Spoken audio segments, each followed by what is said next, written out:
तुझे बाबा सत्याच्या सोबत आहेत, त्यांच्यासोबत उभा राहा, भीमराव सारखा.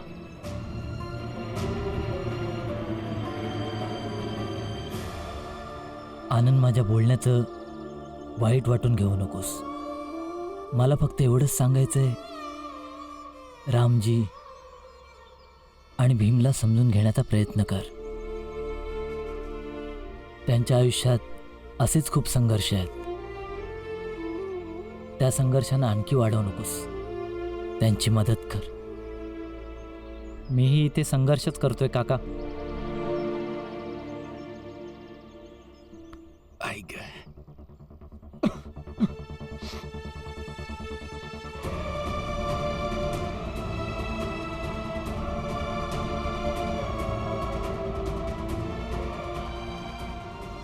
शेठजी, शेठजी, ती साफसफाई झाली आहे बरं का? ठीक आहे. आनंद, दोघांना एक एक आणा दे बरं.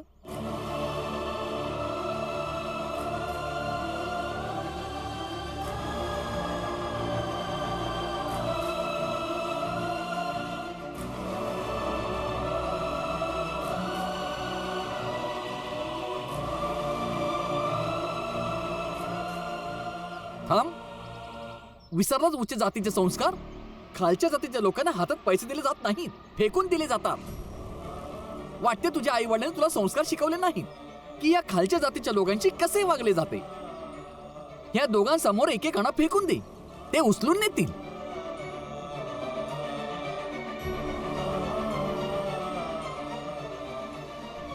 शेठजी, तुम्ही बरोबर बोलताय. याच्या आईबाबांनी याला काही शिकवलंच नाही. आता शेठजी शिकवतायत तर शिकून घे ना.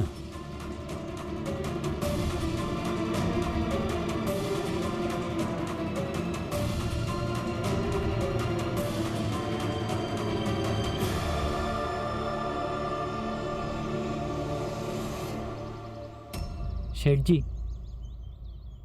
माझ्या बाबांनी शिकवलंय की प्रत्येकाच्या कष्टाचा मान राखला पाहिजे. मग कष्टाचे पैसे फेकायचे कशाला? ठेवले आहेत, उचलून घेऊन जातील.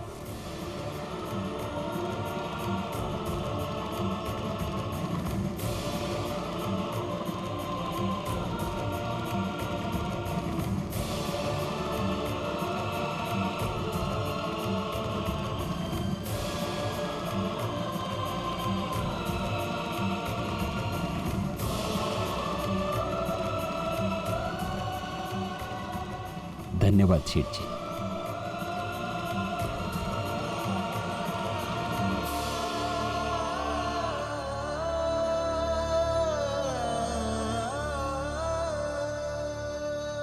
आनंद, आज महिन्याची शेवटची तारीख आहे.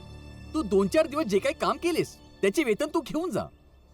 उद्यापर्यंत हा सगळा हिशेब निकालात निघायला हवा, समजले?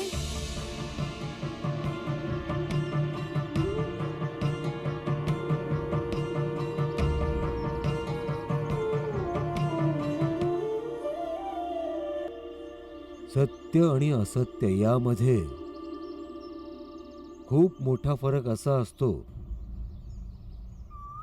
की सत्य बेडर असतं, निडर असतं आणि असत्य खूप साऱ्या दुविधांनी घेरलेलं असतं. खोट्या व्यक्तीला खूप लक्ष ठेवावं लागतं, काळजी घ्यावी लागते की तो काय करायचं, कसं करायचं, किती करायचं की ज्याने त्याचं खोटं लपून राहील. आणि हे सगळं करणं ना खूप अवघड गोष्ट असते.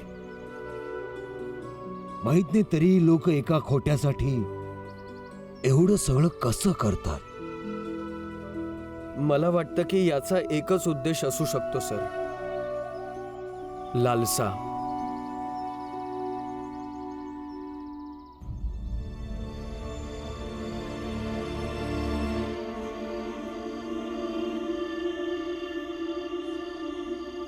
आई,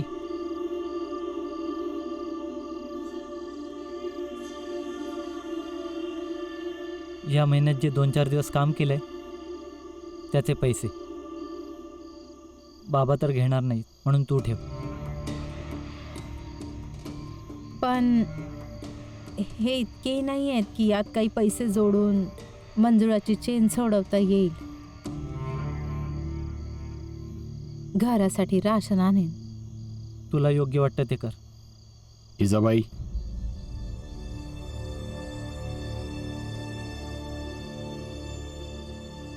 आपली जात बदलून कमावलेल्या पैशानं या घरात राशन येणार नाही. याचे पैसे याला परत दे. तुम्ही का वाढवताय हे? मी वाढवत नाहीये, फक्त माझं मत सांगतोय. जेव्हा बाला माझ्या सिद्धांताच्या विरुद्ध वागला होता तेव्हा मी हेच केलं होतं. जेव्हा भीम माझ्या सिद्धांताच्या विरुद्ध वागला होता तेव्हाही मी हेच केलं होतं. आणि आज आनंद माझ्या सिद्धांताच्या विरुद्ध वागतोय तेव्हाही मी हेच करतोय. हो तर बाबा, माझी एक गोष्ट ऐकून घ्या तुम्ही. त्यावेळी जे बालाने केलं होतं, जे भीमने केलं, आता मीही तेच करणार. त्यामुळे तुमचे आदर्श त्यांच्या जागी आणि माझ्या गरजा त्यांच्या जागी.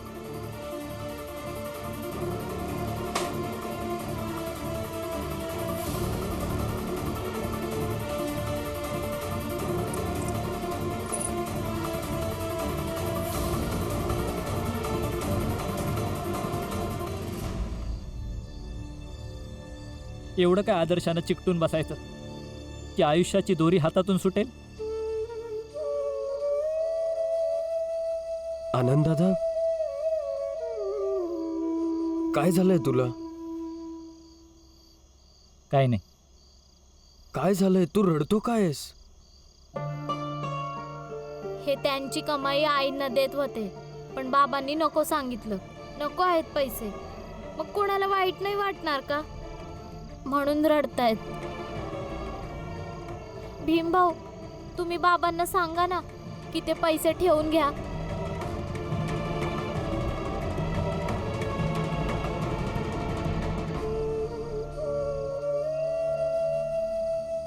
मी बाबांना असं काही सांगू नाही शकत.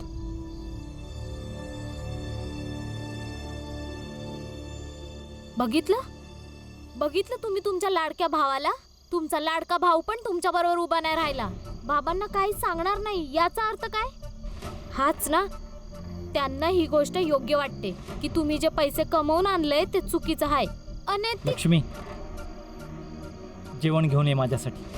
ज्याला जे बरोबर वाटतं ना ते करू दे. मी आलो हातपाय धुवून. दीदी, तुम्ही जे करताय ना, कुणाच्या लक्षात येऊ नाही तर नाही, पण माझ्या लक्षात येते. तुम्ही दोन्ही भावांच्या मध्ये भांडण लावून द्यायचा प्रयत्न करताय. असं करून काय मिळेल तुम्हाला? काय मिळेल ते सोड. तुला समजतंय ना मी काय करते? आणि जर तुला समजतंय तर तू स्वतःला समजव की तुला काय करायला हवंय. मी त्यांना जेवण घेऊन चाललीये.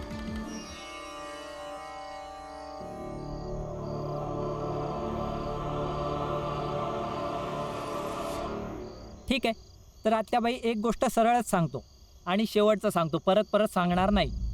फक्त उद्याचा वेळ आहे तुमच्याकडे. पैशाची व्यवस्था जर होत असेल तर ठीक आहे, आणि जर पैशाची व्यवस्था नाही झाली तर मंजुळाला मी इथे सोडून मी स्वतः कायमचा इथून निघून जाईन. जावई बापू, काय बोलताय तुम्ही?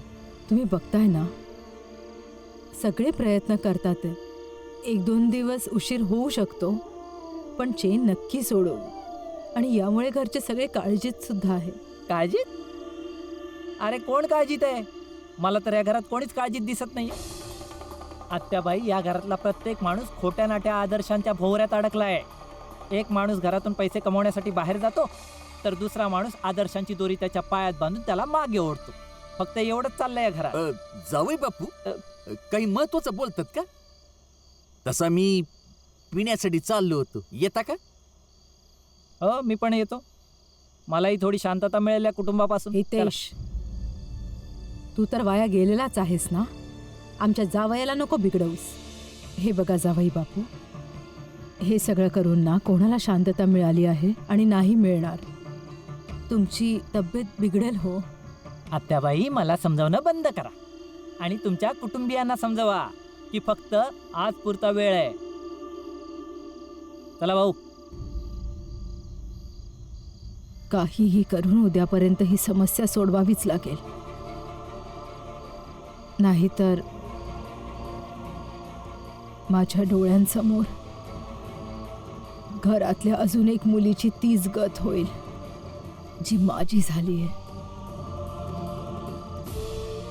आणि ही मी कधीच नाही बघू शकत. कधीच नाही.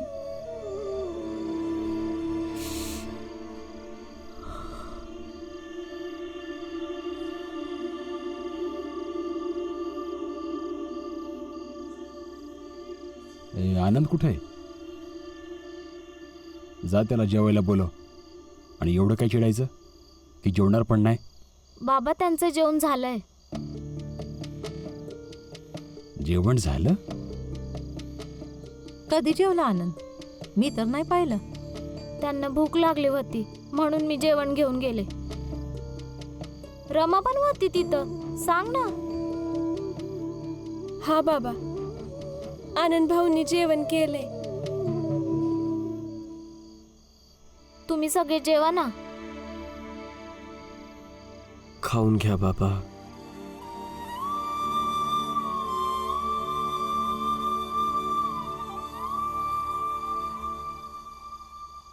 दादा, मंजुळाच्या चेनचं काय करायचंय? उद्याचाच दिवस राहिलाय. असं नको व्हायला की खरंच जावई बापू मंजुळाला ते सोडून निघून गेले तर.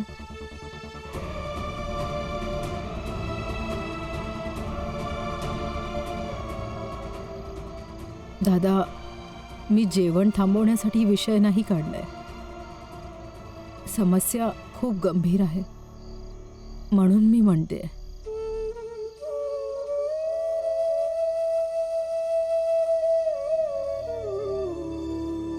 मी सांगितलं होतं माझ्या शेठजींना पैसे उधार द्यायला, पण नाही दिले. आणि दिले जरी असते तरी इथे कोणालाच नको आहेत माझे पैसे. तेव्हा बाबा आणि भीमच काहीतरी करतील. आणि मंजुळा, आणि उद्या जर का तुझं काही बरं वाईट झालं ना, तर त्याला जबाबदार हे दोघं असतील, मी नाही.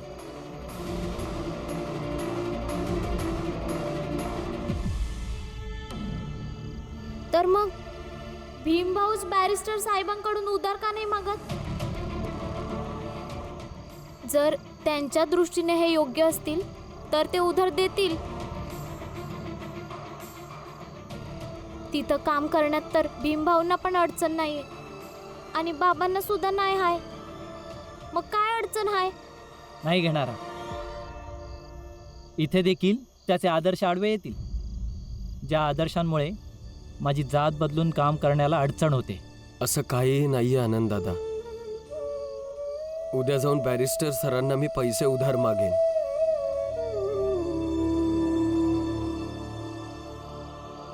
आणि उद्या तुला बॅरिस्टर साहेब पैसे कसे उधार देणार नाहीत याची काळजी मी घेईन. कमीत कमी या घरातल्या लोकांपैकी एकाचं तरी आयुष्य बर्बाद केल्याचा दोष तुझ्या माथी लागला पाहिजे. मंजुळाचा नवरा निघून गेला पाहिजे आणि इथंच राहिली पाहिजे. ही सगळ्यांच्या नजरेत तू दोषी ठरला पाहिजे की शिक्षणासाठी आपल्या बहिणीचा संसार उद्ध्वस्त केला. बस. लक्ष्मीताई आता लई वाईट वागतात. त्या ना फक्त ह्याच्या माग लागल्यात की काही करून तुमच्यात आणि आनंद भाऊंमध्ये कशी भांडणं लावून देतील. नाही, असं नाहीये रमा. मी सांगतेय ना, असंच आहे. जेव्हा तुम्ही आज आनंद भाऊंसोबत बोलून गेले तेव्हा आम्ही बोललो. त्या तर सरळ सरळ म्हणाल्या का तुला जे करायचं ते कर, मला जे करायचं ते मी करते.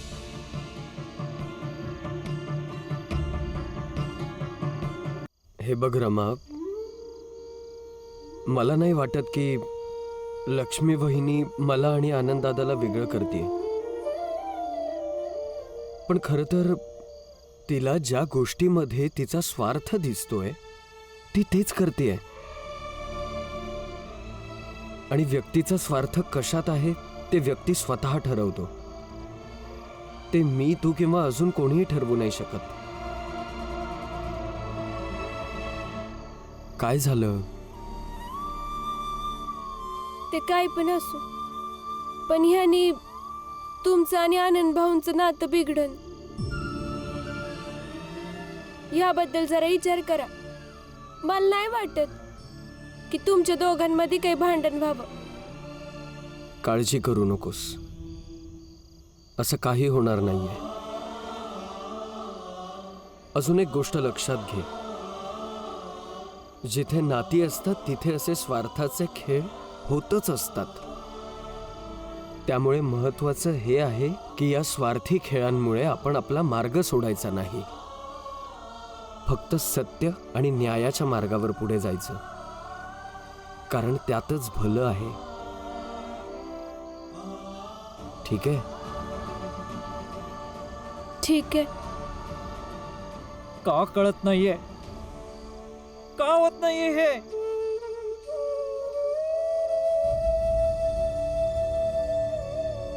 आता कसे उद्यापर्यंत कसे पूर्ण करू हे वही खाते? काही येत नाहीये. फक्त बाबा आहेत, पण ते काहीच सांगणार नाहीत. का नाही सांगणार? तुला माहित नाही का नाही सांगणार? जाऊन एकदा विचारून बघ तरी. आणि मग काय? ते माझं नाही ऐकणार, ते फक्त मला ऐकवतील. आणि तूही त्यांच्याच बाजूने बोलशील, हो ना? असं काही नाहीये आनंद दादा. हे बघ, जे चुकीचं आहे ते चुकीचं आहे. आणि जिथे तुझं बरोबर आहे तिथे मी सगळ्यांसमोर सांगेन की तू बरोबर आहेस. एकदा जाऊन विचारण्यात काय जातंय? हो, तुम्ही जा.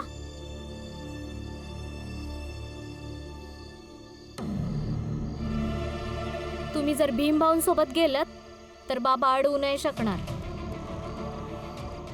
कारण बाबांच्या नजरात भीमभाऊ इतकं खरं आहेत की फक्त त्यांच्या असण्यानं बाकीचे लोक खरे होऊनच जातात.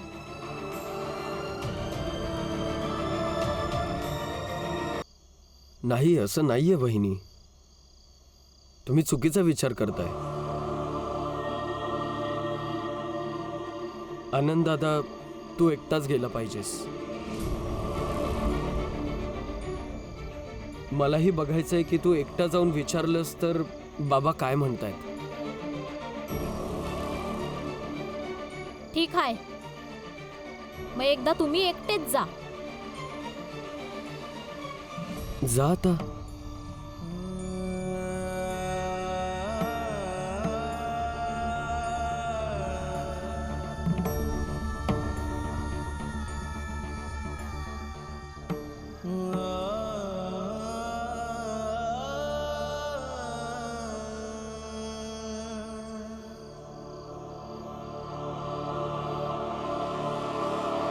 चला झोपूया. उद्या सकाळी काम शोधायला पण जायचंय. छी.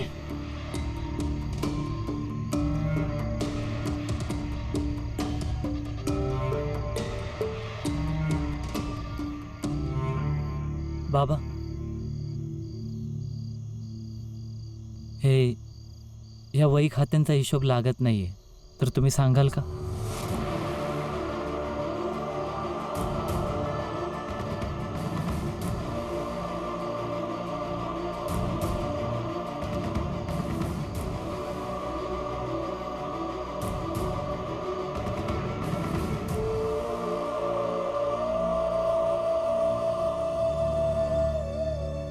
फक्त बाबांनी नकार दिला पाहिजे, म्हणजे या घरातली सगळी नातीच पलटून जातील.